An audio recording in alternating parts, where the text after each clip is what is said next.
Vous écoutez un podcast cinéma du Centre des Arts d'Enghien-les-Bains. Bien, donc, Fleurs d'équinoxe, film de 1958, l'un des derniers films de Ozu, puisqu'il... Ah, bon, ça va pas très bien. Merci.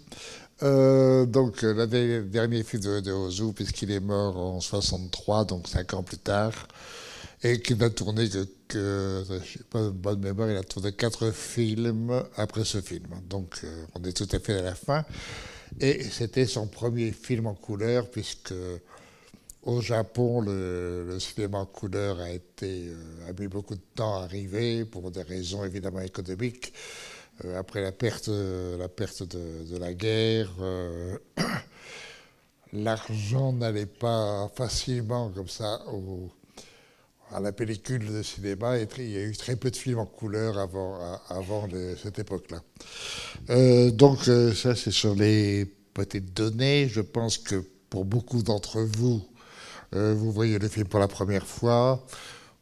Peut-être avez-vous vu déjà d'autres films de Ozu. De toute façon, Ozu est considéré doublement, d'une part par les Japonais et d'autre part par le cinéma mondial. Pour les Japonais, comme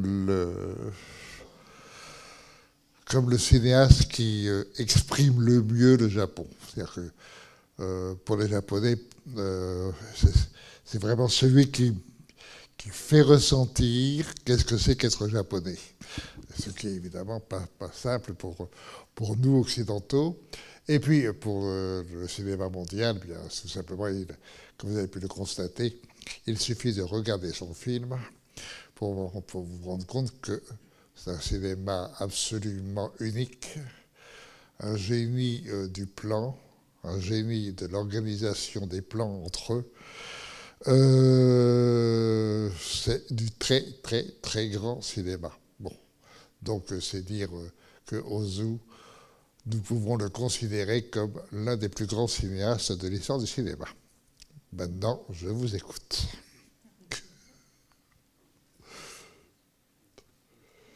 Bien. Oui. Pardon. Comment ont réagi les Américains quand ils ont vu ça? Les Américains ont été, curieusement, ce sont les Français qui ont mis le plus de temps à adopter Ozu. Les Américains et les Anglais ont commencé à véritablement découvrir Ozu quand même un peu à la fin de sa carrière, parce que Ozu a commencé au temps du cinéma muet, en 1900, si je pas de mémoire, en 1927, et en plus ne voulait faire que du cinéma muet. Il ne faut pas oublier que le cinéma japonais est un cinéma un tout petit peu différent des autres dans un domaine précis, c'est-à-dire dans le passage du muet au parlant. En général, en Occident et dans le monde entier, en fait, on peut dire que ce passage se fait à partir de 28-29 pour les Américains. On dit en général c'est 1930 pour le cinéma mondial, mais les Japonais avaient un problème, c'est qu'il y avait, pour accompagner les films muets, un participant qui, sur scène ou sous la scène, n'a aucune importance, parlait en racontant des histoires sur le film, qu'est-ce qui se passait, etc. Bref, ça s'appelait des Benji, et ils avaient une très grande audience auprès des publics. C'est bien que le public ne voulait pas passer au cinéma parlant parce qu'il perdait ce genre-là.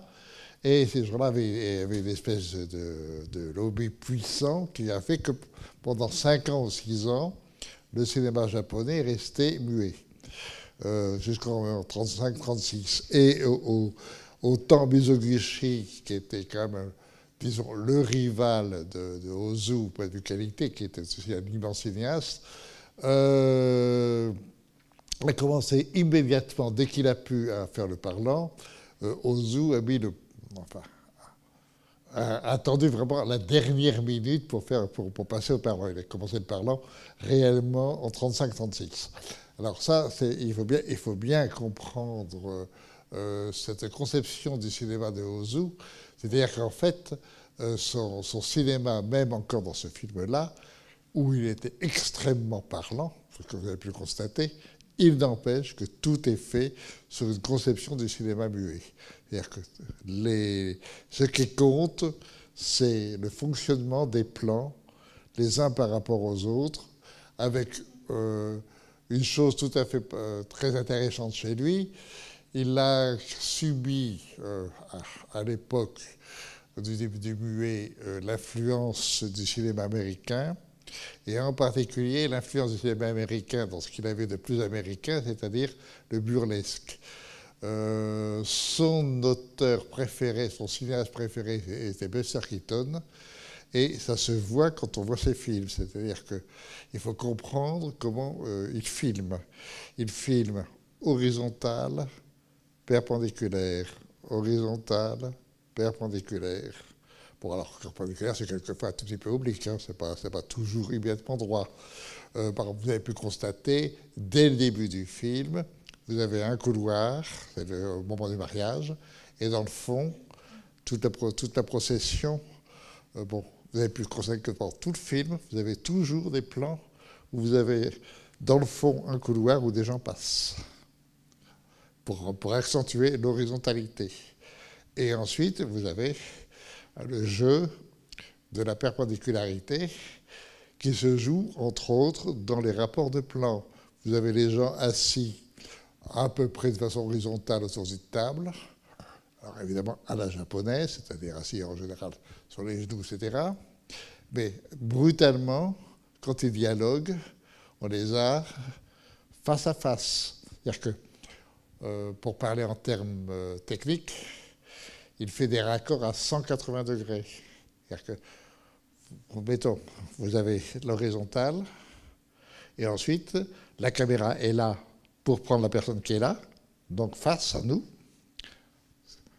Et ensuite, immédiatement, on prend l'autre personne, de nouveau face à nous, c'est-à-dire que d'un seul coup, vous avez un personnage de face à nous, et immédiatement, l'autre personnage face à nous.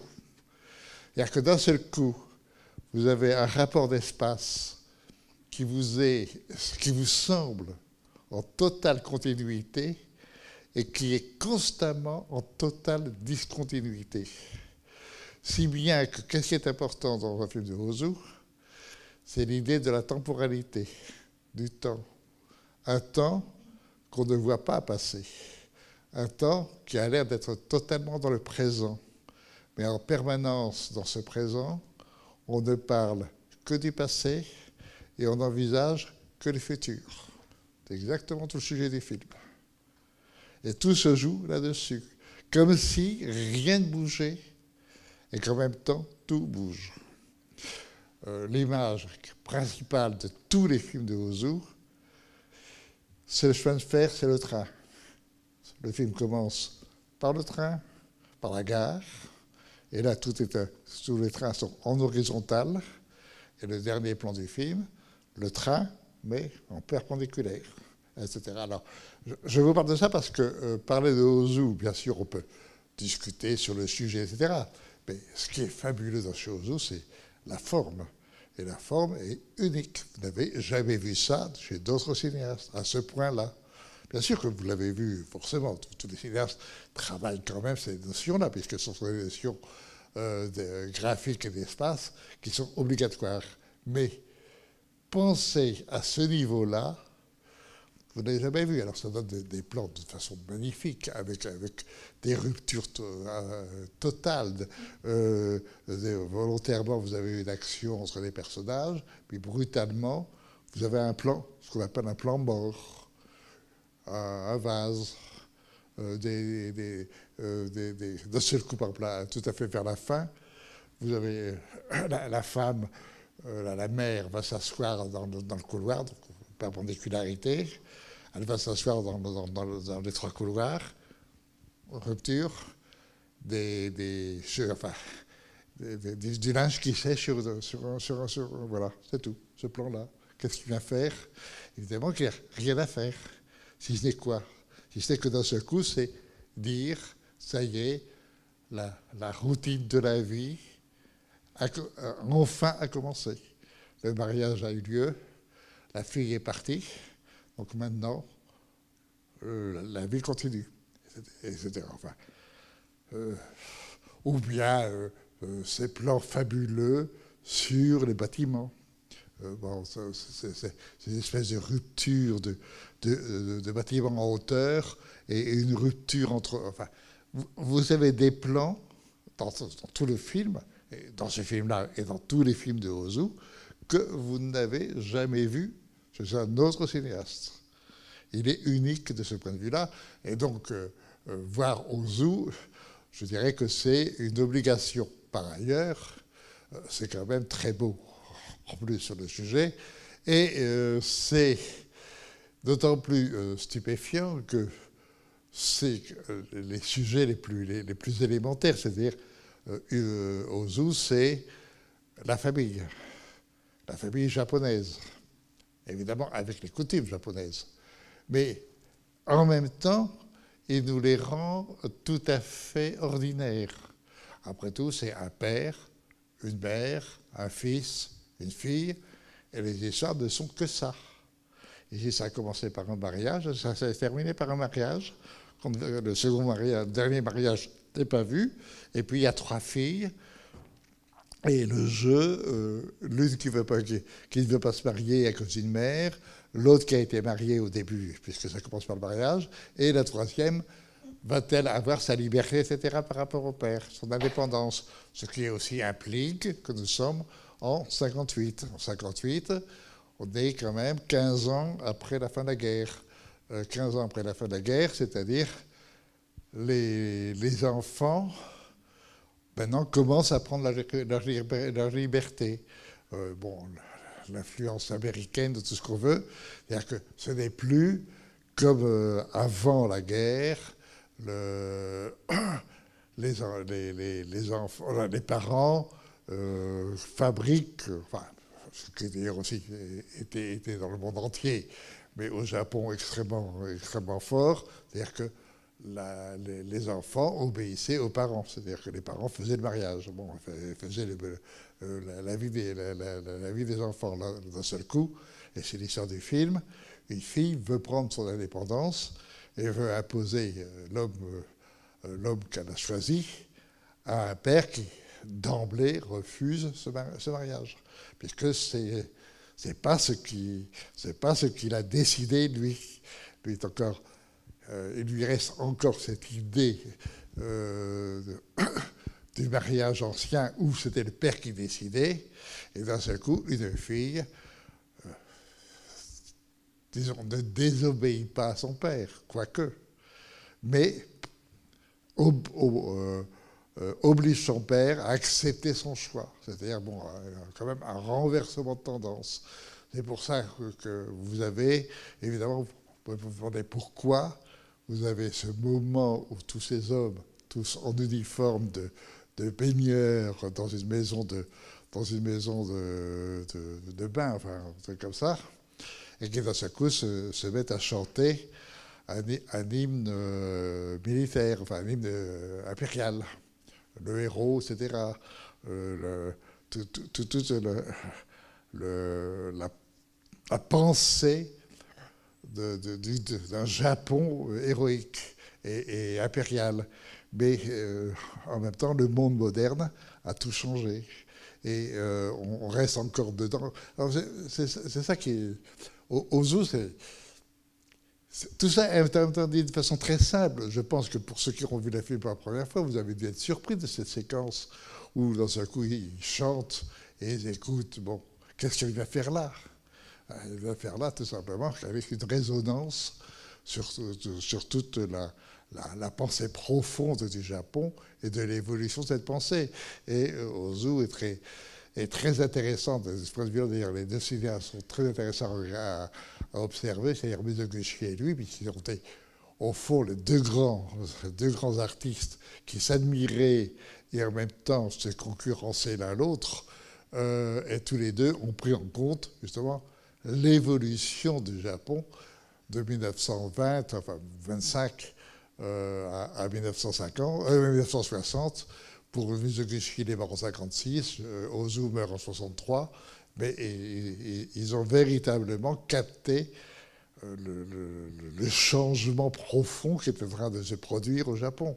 Et il nous offre évidemment un Japon tout à fait admirable, avec ce génie, et ça je crois que c'est aussi le génie propre à l'art du cinéma, c'est-à-dire à nous imposer la vision de la vie des autres. Et quand on voit un film comme celui-là, et ça c'est évidemment seul un Ozu ou un Mizoguchi y parviennent, vous devenez, alors que vous êtes parfaitement français ou occidental, vous devenez tranquillement japonais. À la fin du film, vous êtes devenu japonais, pendant au moins le temps du film. C'est-à-dire que vous avez pris totalement les coutumes et vous avez accepté ce qui est en train de se dérouler, alors que ce sont nos histoires, absolument tout le monde connaît ces histoires de famille, mais dans le contexte japonais, il y a une culture tout autre, et tout le film est fait sur cette autre culture, et peu à peu, vous vous habituez à cette culture. Ça, c'est magnifique. Ça encore, c'était une raison d'admirer ce cinéaste, et surtout de voir à quel point le cinéma peut ouvrir profondément à l'humanité, enfin, offrir à l'humanité une vision de sa multiplicité, de son immense variété et grandeur, en fait. Enfin, le cinéma à ce niveau-là c'est véritablement un art qui ouvre, qui peut ouvrir au monde. Le fait-il, c'est moins sûr. C'est un problème. Bon, enfin, pour revenir à Ozu, si vous voulez, c'était un peu la volonté que j'avais de vous présenter un film de Ozu, parce que bon, c'est capital. Alors, il y a d'autres films de Ozu qui sont peut-être un peu plus faciles que celui-là, parce que celui-là est quand même extrêmement japonais. Enfin, on peut pas. C'est du pure histoire japonaise. De la famille japonaise et du rôle, enfin de la place et des parents et des enfants. Par exemple, la place de la femme dans le film est quand même de l'épouse est très intéressante. Elle est quand même une épouse ancienne, c'est-à-dire qu'il arrive, immédiatement elle est là, elle prend le chapeau, elle prend la veste, etc. Enfin bon, c'est une femme, quoi. Elle est là pour obéir. Et en même temps, c'est de façon subtile, elle sait mener par le bout du nez son mari sans qu'il s'en aperçoive. Et toutes les femmes font cela, et l'homme, tranquille, persuadé que, et puis à la fin, il est dans le train, et il prend le train. Il y a aussi l'importance, je vous dis, qu'au début, Ozu était très marqué par le cinéma burlesque et a fait des films burlesques au Japon, mais son cinéma implique nécessairement la comédie. C'est un film, c'est une comédie. Une comédie. Bon, il y a des films de Ozu qui sont des comédies qui ont une fin un peu tragique, mais pas tragique dans le sens violent, mais enfin, il y a le rire, le sourire, et en même temps, c'est lui toujours une nostalgie et au fond une tristesse. Il y a comme de la tristesse en définitive. Mais bon, malgré tout, j'espère que vous avez quand même de temps en temps s'ouvrir au film. Bon, moi, je vous écoute. Là, je vous donne quand même un petit aperçu de l'ensemble de son œuvre, et je ne dirais pas du sens de ce film, ça vous l'avez compris, mais de la singularité de son cinéma. Je vous écoute. Bien. Pourquoi la Alors, de toute façon, il y a des principes je suis toujours vérifié, que Ozu s'impose très tôt. C'est-à-dire que au tout début, quand il fait du cinéma, bon, il accepte les mouvements d'appareil, etc. Il accepte un fondu enchaîné, et le dernier qu'il fait, c'est en 1934. Après, c'est fini. C'est plan fixe. Tous les plans sont fixes. Vous n'avez pas un seul mouvement d'appareil de tout le film. Plan, pam, pam, pam, pam. Coupe. Alors, pour ça, en même temps, l'idée, et comme il disait lui-même, je mets la caméra à la place du chien qui observe ses maîtres. Et en d'autres termes, je regarde par en dessous. Et je mets la caméra au sol, et donc tous les personnages sont vus en pied, et constamment vus en pied, ou par en dessous, etc. Sauf sur les plans de champ contre champ, c'est-à-dire des discussions où là, on est à la hauteur normale. Mais sinon, dès que l'on est debout et que l'on se déplace, à ce moment-là, on est en contre-plongée, donc par en dessous. Pourquoi? Tout simplement parce que ce cinéma-là, étant un cinéma de ce point de vue-là, très asiatique, donc très japonais par la même occasion, c'est-à-dire, qu'est-ce qui domine? C'est le temps. Le mouvement est celui du temps. La temporalité, on ne peut pas y échapper. Le cinéma est un art du mouvement, et cet art du mouvement, lui aussi, ne peut pas échapper à la temporalité. Un film dure un certain temps. Et pendant ce temps-là, il y a le mouvement du temps. Mais ce mouvement du temps, comme dans la vie réelle d'ailleurs, est complètement effacé ou non pas ignoré, mais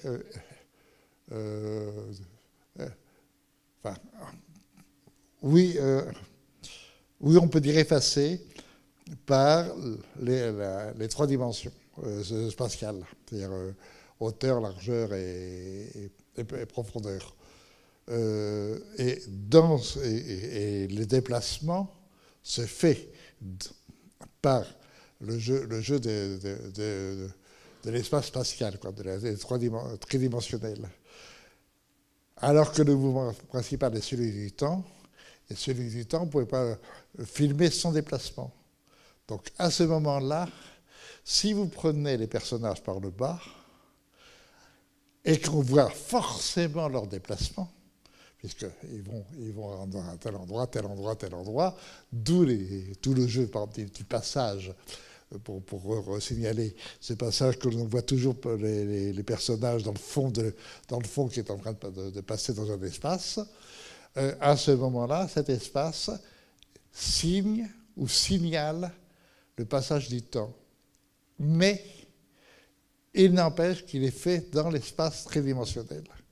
Et donc, on a une sorte de décalage constant entre la vérité du mouvement du temps qui ne se voit pas et que souligne en revanche, sans le dire, le déplacement dans les trois dimensions. Et ça, c'est très très fort, parce que beaucoup de cinéastes essayent de vous faire ressentir le passage du temps. Chez Ozu, jamais. Vous n'avez pas le sentiment du temps. Vous avez l'histoire présente. Il y a ça, il y a ça, il y a ça, il y a ça. C'est tout. Et on ne sent pas que les personnages sont occupés par qu'est-ce qui va se passer ou qu'est-ce qui s'est passé. Il n'empêche que, si vous prenez dans le scénario, le mariage au début, dans un coup, le père, on lui donne la parole, il va se lever et il va raconter son mariage à lui. Avec, entre parenthèses, c'est pas très gentil sur sa femme. Enfin bon, c'est dit comme ça, mais très naturellement. Et on passe ensuite au reste, et en effet, on n'a pas l'air d'avoir du tout l'idée que l'histoire va aller vers quelque chose. On ne sait pas où ça va. Ça reste tout le temps présent, et puis les choses se déroulent dans le temps sans que ça se voie. Mais c'est le temps qui l'emporte avant toute chose. Et là où on est vraiment dans le côté japonais, c'est la notion du vide, la notion du rien, la notion du vide, qui chez les Japonais, enfin ou chez les Asiatiques, et en particulier chez les Japonais, le vide est un plein, alors que pour l'Occident, le vide est un rien. Le Japonais ne connaît pas la négation. On ne dit pas non au Japon, mais on fait non. Pas de pareil. Donc, le nom d'Antigone, le nom affirmatif, jamais un Japonais vous le dira. On vous dira, on fera non. Puis, quand vous n'avez pas compris qu'on a fait non, on vous dira non. On vous dira qu'après. À vous de comprendre. Bon, je vous prends un exemple qui a été très connu il y a 30 ans, quand les gens commençaient à faire les affaires avec les Japonais, et que beaucoup d'hommes d'affaires étaient complètement surpris. Ils avaient commencé à entreprendre le dialogue avec un patron japonais, et ça parlait, etc. Et ça avait l'air de se passer très, très, très bien, que l'affaire était conclue, quoi, selon l'occidental. Et il ne s'était pas rendu compte qu'on lui avait laissé la possibilité d'avoir cette pensée-là, mais que pendant ce temps-là, de façon japonaise, les choses, en fait, allaient vers le non. Et à la fin, d'un seul coup, on disait non. Et l'homme d'affaires était stupéfait. Il n'avait pas compris pourquoi on lui a dit non, alors qu'il était persuadé qu'on allait faire son affaire. Et ça, c'est très intéressant, parce que c'est là où vous avez vraiment deux cultures différentes. Et justement, cette idée du vide, qui est une plénitude, ou du néant qui est une création et non pas un total vide comme dans la pensée occidentale, ben vous l'avez sur la notion du rien. Le rien chez les Japonais, c'est quelque chose. Et ça va tellement loin dans ce sens-là que Ozu, et je suis allé sur sa tombe au Japon, bien sûr, je n'ai pas compris, on l'a traduit. Qu'est-ce qui est marqué sur sa tombe? Rien. C'est tout. Même pas son nom. Rien. Alors, vous voyez qu'on a évidemment quelques difficultés de rapport, quoi. Mais une fois qu'on comprend ça, on voit bien que le cinéma de Ozu, c'est un cinéma du rien. Il n'y a rien qui se passe. Et ce rien, c'est tout. Oui.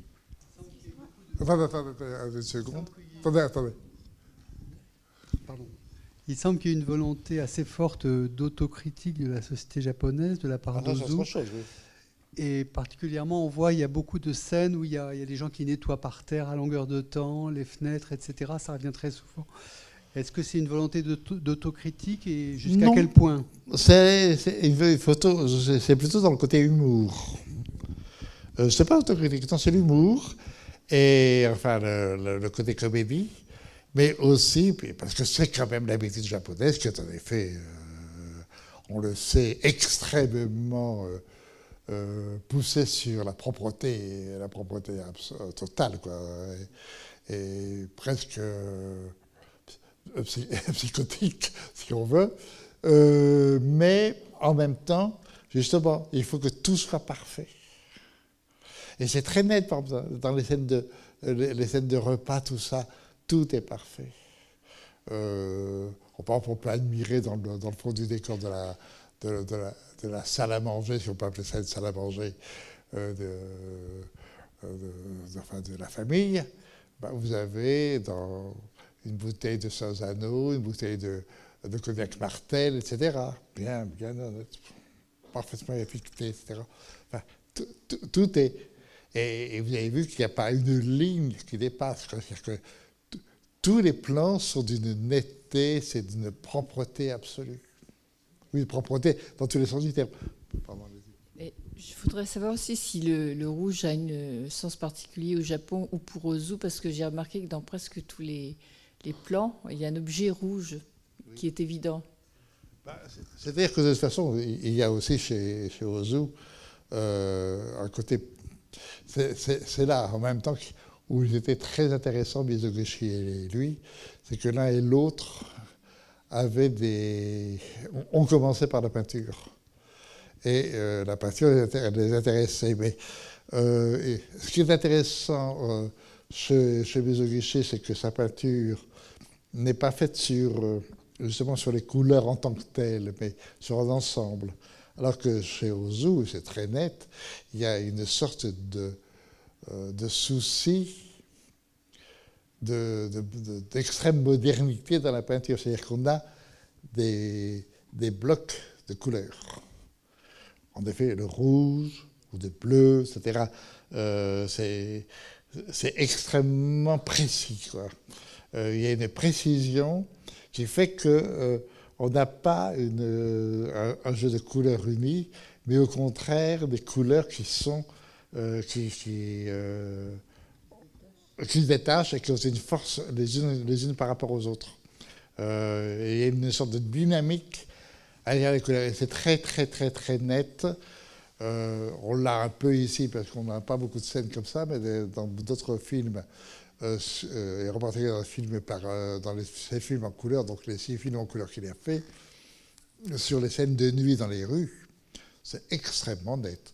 Là, vous avez par exemple le décor dans la rue, dans la nuit, de l'enseigne du bar, etc. Enfin, et là, il joue à fond le jeu d'éclatement, comme si les couleurs avaient une vie propre. Il y a le rouge, il y a le bleu, il y a le jaune, etc. Et très, très net. Ce ne sont pas des couleurs nuancées. Il y a, et même à l'intérieur des décors, c'est des couleurs très, très, très nettes. Et en plus, au point de vue du décor, c'est ou bien, je répète, l'horizontalité, avec en plus ce jeu japonais des différentes parois qui font qu'il y a superposition d'horizontalité, comme vous avez pu le constater, mais qui est en même temps propre au Japon. Et en revanche, la perpendicularité est extrêmement poussée, et en particulier dans tous les couloirs que l'on voit. Les couloirs sont... Et en même temps, les personnages qui traversent les couloirs, qui arrivent comme ça dans le couloir, donc rentrent par l'horizontale, traversent le couloir, soit en avant, soit en arrière, aucune importance, et repartent sur l'horizontalité. Ça fait comme un Z. Enfin bon. Et ça joue beaucoup, ça, sur la réceptivité du spectateur. On ne peut pas, au fond, y échapper, même si on n'y fait pas attention, mais en même temps, on ne peut pas ne pas y faire attention parce que ça se voit quand même. Oui, je m'excuse. Oui, je pense que je ne vais pas être la seule à éprouver de la reconnaissance pour le choix de votre collection et ce que vous allez nous présenter dans la suite et ce qu'on a déjà vu avant, disons, cette année. Vraiment, ce film est merveilleux. Je trouve, c'est le deuxième film de Ozu que je vois. J'ai oublié le nom du premier. C'était l'histoire d'un homme... Voyage à Tokyo, non C'était un film en noir et blanc, oui, où il était question d'un homme qui se mourait d'un cancer de l'estomac. Ah, je suis d'accord. Parce que alors j'ai un problème avec Ozu. Les films, les histoires sont tellement semblables que j'oublie les titres de l'histoire. Oui, moi aussi, je suis désolée, mais bon, celui-ci est le plus molièresque de tous les films que j'ai vus. J'ai vu quelques films japonais, celui-là. me paraît merveilleux par la rouerie féminine et la Entre autres, pudeur oui. masculine. Oui, Parce oui. qu'il y a quelque chose qui est quand même central, c'est le dieu renard. C'est cette alliance des deux petites jeunes filles qui se croisent les petits doigts pour jouer un tour à un monde masculin qui est aussi oppressant que triste et qui ne va pas vers la modernité de la jeunesse. Mais c'est là où C'est il y très a Molière, ça. c'est là où il y a la modernité de Ozu. Oui. Et la simplicité aussi. La simplicité et son humour, humour ironique. L'ironie. Je voulais. Parce qu'il Nous sommes y a d'accord, ça. oui. Non, mais en plus, dans ce film, c'est vrai que c'est un film qui met en question la domination masculine. Oui. C'est Oui. vraiment très net. Quand ce pater familias jette par terre ses vêtements, c'est vraiment le butor parfait au début du film. Ah ben, il le montre dans tous ses films. Hein. Le moment où l'épouse l'épouse fidèle est là pour, dès qu'il arrive, dès que le mari et le maître arrivent, elle est là immédiatement pour prendre son vêtement, lui donner son sous-vêtement, etc. Enfin bref. Cela dit, il est quand même très sympathique parce qu'il se préoccupe d'écouter tous les gens qui l'entourent et il pose des questions directes. Oui, c'est et ça. Il attend une réponse, oui ou non. C'est pas tellement l'évasivité à la japonaise telle que nous la voyons en tant qu'occidentaux. C'est pas le oui qui veut dire un non à la fin. C'est qu'est-ce que tu penses, qu'est-ce que tu veux, pourquoi veux-tu te marier, que cherches-tu. Donc ce père qui se préoccupe de ce que va devenir ses filles, il est vraiment complètement perdu aussi. C'est-à-dire que les structures anciennes ne lui servent plus beaucoup. Il voudrait s'en servir, mais elles ne lui servent plus. Cette acrobatie paternelle qui consiste à bien préparer l'avenir de sa fille. Mais il n'empêche que quand même, le film commence par rapport à lui, par non. Oui. Et ensuite, à la fin, c'est oui. C'est un oui qui lui a été arraché, mais c'est oui. Oui, et la simplicité du télégramme qu'il donne, c'est plein de pudeur et c'est signé papa. Cette façon de Ozu de nous dispenser de tous les drames possibles pour nous laisser comme si tout était simple. Voilà. Alors qu'au point de vue construction dramatique, c'est une concision juste ce qu'il faut savoir, et qu'est-ce qu'on apprend à ce moment-là, et à quoi ça va servir dans le plan d'après, etc. C'est une magnifique construction dramatique, mais totalement dissimulée. Et décalée en plus. Décalée et dissimulée. Oui. C'est-à-dire qu'on ne demande pas au spectateur de participer au drame, mais on lui demande simplement d'assister à la dramaturgie sans qu'elle semble vraiment être préoccupante. Oui. C'est du grand art. C'est vrai que plus on voit les Ozu, plus on est admiratif de son cinéma. Mais il y en a vraiment Et j'ai trouvé que dans l'utilisation des couleurs, ça évoquait tout à fait Fernand Léger ou les grands modernes qui utilisaient des Matisse, des couleurs comme ça, quoi. Oui. Des couleurs pures. Ou Miro, enfin, c'est ça. Il est tachiste dans le sens pictural, alors que Mizoguchi ne l'est pas. Oui. Mais bon, et j'ai l'impression que Godard a dû admirer aussi. De toute façon, parce que tous les grands cinéastes, sans exception, ont été intéressés, influencés par Ozu. C'est quand même quelqu'un qui a une pensée du cinéma fabuleuse, quoi. Sur la structure de l'écriture, c'est étonnant. Et je répète, vraiment, il joue sur les 4 dimensions. Et ce qui est important chez lui, c'est comment il camoufle la dimension temporelle alors que c'est la principale. Mais en même temps, on ne vous l'impose pas, quoi. Alors que, par exemple, si vous prenez un film d'action américain, tout le film d'action américain est fait sur la dimension temporelle. Il faut avancer vers le futur, il faut gagner du temps, Et en fin de compte, aller vers le temps que l'on a maîtrisé et qui est devenu votre propriété. Donc, prenez un film d'action américain, il doit aller vers un futur qu'un individu va réussir à s'approprier et installer. On s'installe dans le futur qu'on a voulu avoir, obtenir. Ça, c'est tout le grand cinéma américain est fait là-dessus. D'où le happy end. Et ici, il y a un happy end. Mais ce n'est pas du tout un happy end à l'américaine. C'est un happy end qui s'est imposé malgré lui, quoi.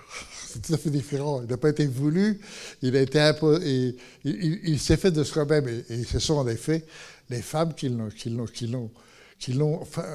inventé. Oui, pardon. D'ailleurs, on n'arrive même pas à savoir en combien de temps ça se passe, quoi. Et alors moi j'ai une question aussi. À un moment, ils parlent de ils vont l'accompagner parce qu'il doit prendre le train le lendemain à 6h30. Donc moi j'avais compris qu'il partait donc à Hiroshima, mais en fait, et après il est question du mariage. Donc c'est vrai qu'on est un peu perdu dans le temps et en fait, bon, c'est pas très préoccupant finalement. Oui et non. C'est-à-dire que ce qui est important, c'est l'idée du temps. Mais il faut que les choses se fassent. Alors, que ça mette un peu plus de temps ou pas, aucune importance. La temporalité, c'est y aura-t-il mariage ou pas. Voilà. C'est-à-dire, la femme ou les femmes vont-elles gagner ou pas. Tel est le vrai problème. Et ce qui est intéressant aussi, c'est que vous expliquez que c'était très japonais, oui, bien sûr. Mais en même temps, on a l'impression aussi que c'était les préoccupations des contradictions entre le monde moderne qui arrivait et le monde ancien. C'est quelque chose qu'on vivait à ce moment-là dans beaucoup d'autres cultures. Donc on s'identifie aussi beaucoup. Oui, mais n'oubliez pas ce qu'a vécu le Japon. Le Japon, bon, a connu quand même une époque un peu de liberté dans les années 1920 par là. Et puis il y a eu l'extrême droite militaire qui malgré l'empereur, a imposé la dictature militariste, plus ou moins fasciste, et un peu nazi, mais on ne peut pas dire nazi et fasciste parce que c'est pas japonais, mais il n'empêche que c'est ça. Et la guerre était une guerre faite par l'extrême droite. Donc des gens comme Ozu, comme Mizoguchi, ont eu des difficultés pendant cette période-là, la période de 37 à 45. Et l'un et l'autre, par exemple, le premier film que fait Mizoguchi dès la fin de la guerre, c'est La victoire des femmes. D'un seul coup, il peut enfin parler des femmes, parce que quand on faisait des films de samouraïs, qui étaient obligatoires pour ce que chantent là les hommes, c'est quand même le héros samouraï et l'empereur, etc. Enfin, c'est quand même le passé qui a disparu, mais qui remet en mémoire. Il n'y avait pas de droit à des femmes par exemple, dans l'épée j'arriverai pas à le dire, de Yu Yasaro, enfin, qui est l'importance de Mizoguchi, qui est un film de samouraï. Lui qui ne peut pas se passer de femmes dans ses films, Mizoguchi, puisque c'est un des grands défenseurs peut-être l'un des plus grands défenseurs de femmes dans l'histoire du cinéma et en particulier dans l'histoire du cinéma japonais. Mais il ne peut pas mettre de femmes. À ce moment-là, il trouve une idée géniale. Il y a une épée, l'épée donc de je ne sais pas quoi, et dont l'idée sera exprimée par une femme qui apparaît et qui est l'épée. Alors, comme ça, il aura eu sa femme, quoi.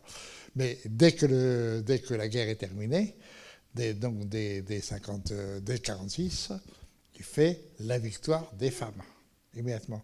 Et Ozu, lui aussi, ils sont obligés de faire un peu la guerre, etc. Et dès qu'il revient, à ce moment-là, c'est pour prendre l'évolution de ce qui est en train de se passer au Japon après cette très mauvaise période des postes politiques samouraïs donc on connaît la catastrophe.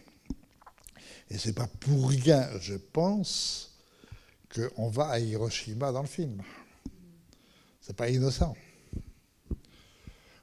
Si vous connaissez un peu la géographie japonaise, le film se passe essentiellement dans le quartier, façon de parler, de Kobe, Osaka et Kyoto, puisqu'à un moment, on vous parle de Gion, on téléphone de Gion, et Gion, c'est Kyoto, mais en même temps, on parle de Tokyo, donc il y a Tokyo. Un peu plus au sud, il y a ce trio de ces trois villes, qui sont donc les trois villes quand même très importantes au Japon. Et tout à fait au sud, il y a Hiroshima. C'est-à-dire qu'on fait ce parcours-là.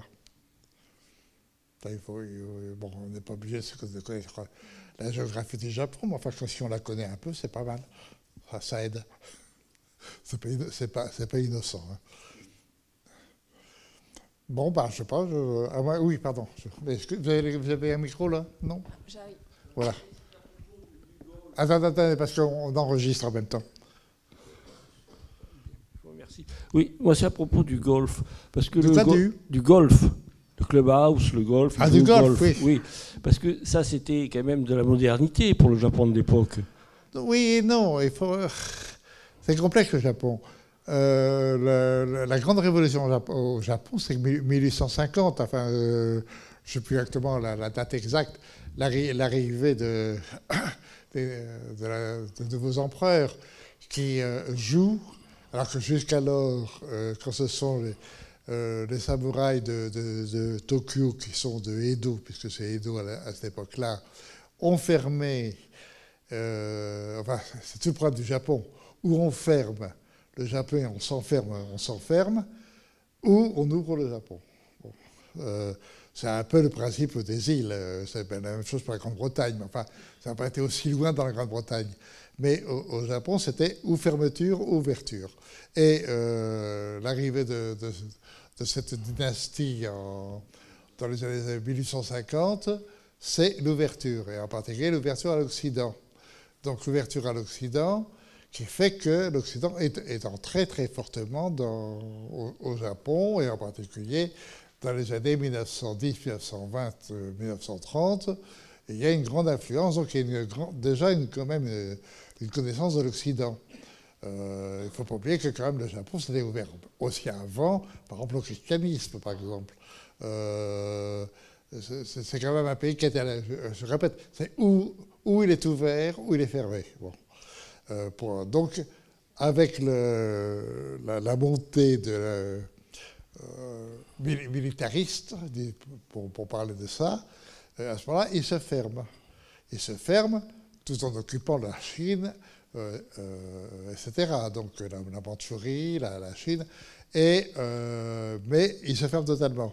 Et après l'arrivée des Américains, et c'est ce que considèrent les cinéastes comme Ozu ou comme Mizoguchi, ils se rendent compte qu'il y a la réouverture. Et dans cette réouverture, il y a, avec forcément la réaction à ce qui s'est passé pendant la guerre, une ouverture à de nouvelles mœurs, de nouvelles habitudes. C'est ce qu'on nous raconte. Maintenant, les filles commencent à prendre un peu leur indépendance. Et donc il nous fait voir un personnage, le père de famille, qui est quand même en ouverture, puisqu'il joue au golf, il est impliqué. Il est encore à l'ancienne. C'est-à-dire que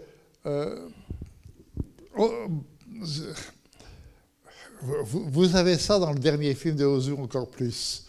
Dans le dernier... comment c'était Le goût du saké, qui est un film génial, qui est un film magnifique. Et vous avez un moment où le héros est dans un bar et il rencontre un militaire qui était sous ses ordres, il était officier pendant la guerre, etc. Et d'un seul coup, il se met à chanter les chants militaires. Bon, comme, si vous voulez, cette génération-là a vécu la guerre, a donc quand même eu l'idéologie guerrière, mais ils s'en sont débarrassés. Il n'empêche qu'il en reste quelque chose. Et vous ne pouvez pas comprendre la scène où d'un seul coup, ils se mettent à écouter avec une sorte de transfiguration le chant militaire, enfin le chant samouraï, du héros, de l'empereur, enfin... Et ils sont marqués par ça. Bien sûr que le père est encore marqué par les anciennes coutumes. Si vous prenez en Europe, on n'a pas tout à fait la même chose, mais regardez avant la guerre et après la guerre, quand même, l'évolution des familles. La façon dont,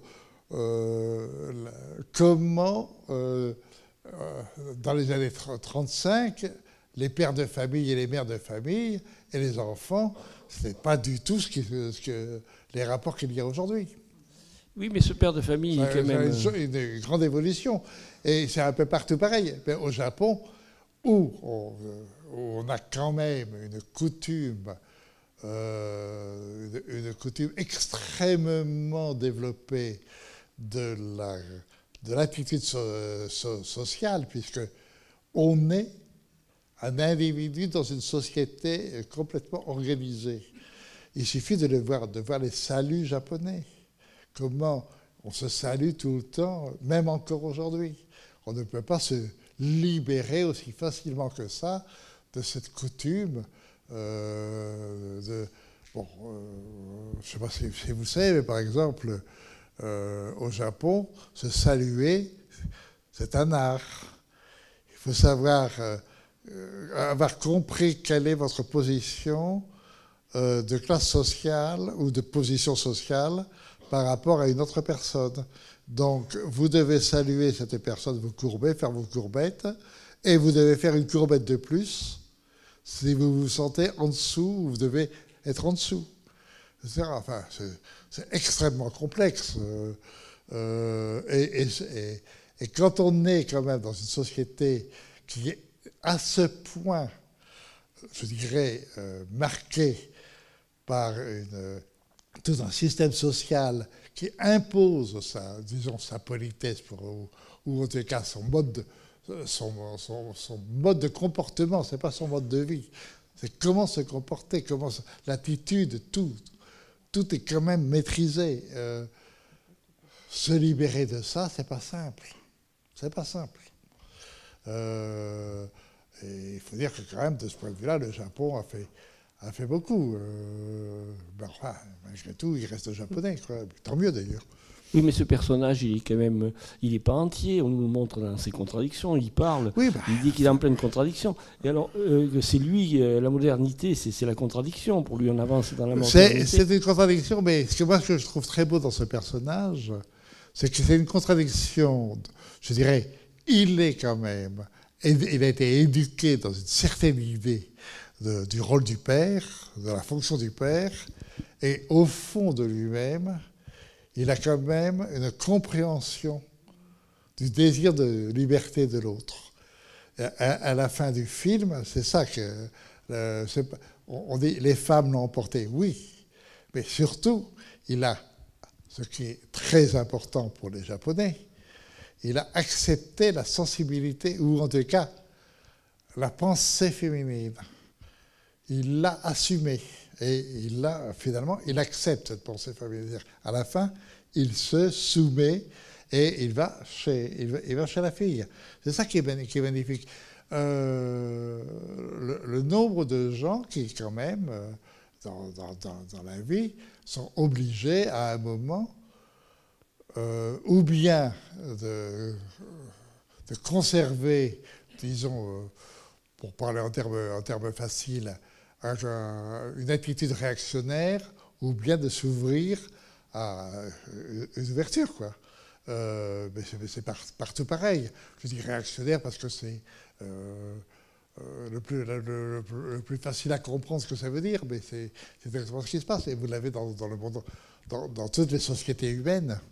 Vous l'avez. Simplement, au Japon, évidemment, c'est extrêmement poussé, étant donné le côté archi-ritualisé de toute la société japonaise. Parce que nous n'avons pas ça en Europe, quand même. ne sont pas ritualisés à ce point. Oui, mais alors en miroir, donc, il y a quand même ces deux femmes, la mère et la fille, qui, elles, ont la liberté de choisir, de se marier comme elles veulent, et puis elles ne l'utilisent pas. Oui, non, mais...